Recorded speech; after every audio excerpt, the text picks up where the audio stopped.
Hi everyone, welcome back to my channel. So ఇంట్లో ఉండే వాటితో మనం చుట్టుపక్కల దొరికే వాటితో చాలా టిప్స్ అయితే మన హెయిర్కి యూజ్ అవుతాయి.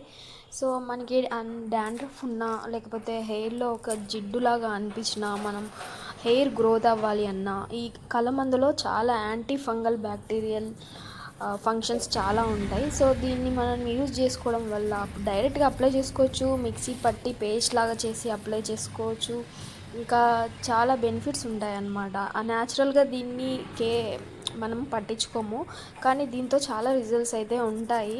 మంచి గ్రోత్, హెయిర్ గ్రోత్ కూడా ఉంటుంది. సో మనం బయట కొనుక్కొని కెమికల్స్ యూజ్ చేసి హెయిర్ ఫాల్ అయ్యి బాధపడే కన్నా మన ఇంట్లో చుట్టుపక్కల దొరికిన వాటితో ఎంతో బెనిఫిట్గా యూజ్ చేసుకోవచ్చు. సో ఇలా అప్లై చేసుకున్న తర్వాత కొంచెం టై చేసేసుకొని హెయిర్ అంతా కొంచెం మసాజ్ చేసుకోవాలి. నెక్స్ట్ దెన్ వచ్చేసి మూడికి పెట్టుకొని ఒక 30 మినిట్స్ వరకు అట్లానే ఉంచేసేయాలి హెయిర్ అంతా. సో ఈవెన్గా మనం మంచిగా రుద్దుకొని మసాజ్ చేసుకొని ఇట్లా హెయిర్ అప్పుడప్పుడు చిన్న చిన్న వాటితో కేర్ తీసుకోవచ్చు. నెక్స్ట్ నేను ఇంకొక వీడియో కూడా అప్లోడ్ చేస్తాను, అదైతే బెస్ట్ రిజల్ట్స్ అయితే ఉంటుంది. సో స్మూత్నెస్ వస్తుంది. సో 30 మినిట్స్ అయిపోయాక మనం వాష్ చేసుకోవాలి. సో మనం ఫేస్ రిజల్ట్స్ కూడా మనం వాడచ్చు. ఇది spots, anti fungal bacteria, so దీంట్లో చాలా ఉండడం వల్ల మనం స్కిన్కి కూడా చాలా వరకు యూజ్ చేస్తాం కదా. అలోవెరా జెల్ అని బయట కూడా దొరుకుతూ ఉంటుంది. సో డైరెక్ట్గా మన ఇంటి పక్కనే ఉన్నప్పుడు ఎందుకు యూజ్ చేయకూడదు? బయట కొన్న ప్రోడక్ట్సే యూజ్ చేసి అందం ఏదైనా కూడా పొందాలి అని అంటే మనం చుట్టుపక్కల ఇంట్లో ఉండే వాటిని పెద్ద పట్టించుకోం. బట్ చాలా వరకు ఇంట్లో ఉండే వాటితో కూడా మంచి మంచి బ్యూటీ టిప్స్ ఇంకా చాలా ఉంటాయి.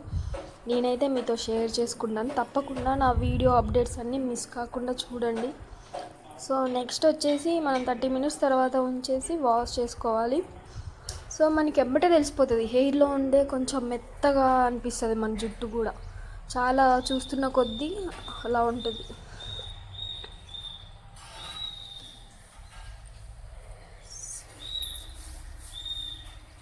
పెట్టుకోవడం వల్ల మనకి యూజ్ ఏంటిదంటే మనకి ఫంగల్ ఇన్ఫెక్షన్స్ ఉన్నా లేకపోతే ఈ విటమిన్ కూడా చాలా ఎక్కువగా ఉంటుంది కలమందులో. సో అలోవెరా అప్లై చేసుకుని డైరెక్ట్గా అప్లై చేసుకున్నా లేకపోతే మిక్సీ పట్టి పేస్ట్ని కూడా అప్లై చేసుకున్నా యూజ్ ఉంటుంది. అలానే రెగ్యులర్గా కండిషనింగ్గా కూడా ఉంటుంది. మన హెయిర్ రెగ్యులర్గా యూజ్ చేస్తుంది. బేసిక్గా వచ్చేసి షాంపూస్ అయితే మనం రెడీమేడ్ ఆయిల్స్ అయితే అసలు యూజ్ చేయొద్దు. బేసిక్గా మనకి హెయిర్ మంచిగా పెరగాలి, ఇంకా దేంతో పని లేకుండా అంటే మనం స్ట్రెస్ లేకుండా హ్యాపీగా పడుకుంటే అది అంతటా అదే మంచిగా గ్రోత్ వస్తుంది. సో పక్కన కెమికల్స్ వంటి ఆయిల్స్ అన్నీ వాడడం మానేసి డైరెక్ట్గా మీరే కేర్ తీసుకొని ఇంకా ఫుట్ మసాజ్ చేసుకున్నా కూడా నైట్ పండుకునే ముందు కొంచెం ఆయిల్ తీసుకొని మన ఫుట్కి మసాజ్ చేసుకొని రబ్ చేసుకొని పండుకుంటే తెల్లారేసరికి మనకి బ్లడ్ సర్క్యులేట్ అవ్వి మంచిగా హెయిర్ కూడా గ్రోత్ ఉంటుంది. అలాగే హెడ్ మసాజ్ ఇప్పుడు పెట్టుకున్న ఆయిల్ మార్నింగే హెడ్ బాత్ చేయాలి. సో అలా అయితే బాగుంటుంది. హెయిర్ కిట్ సంబంధించిన టిప్స్ నా దగ్గర చాలా ఉన్నాయి.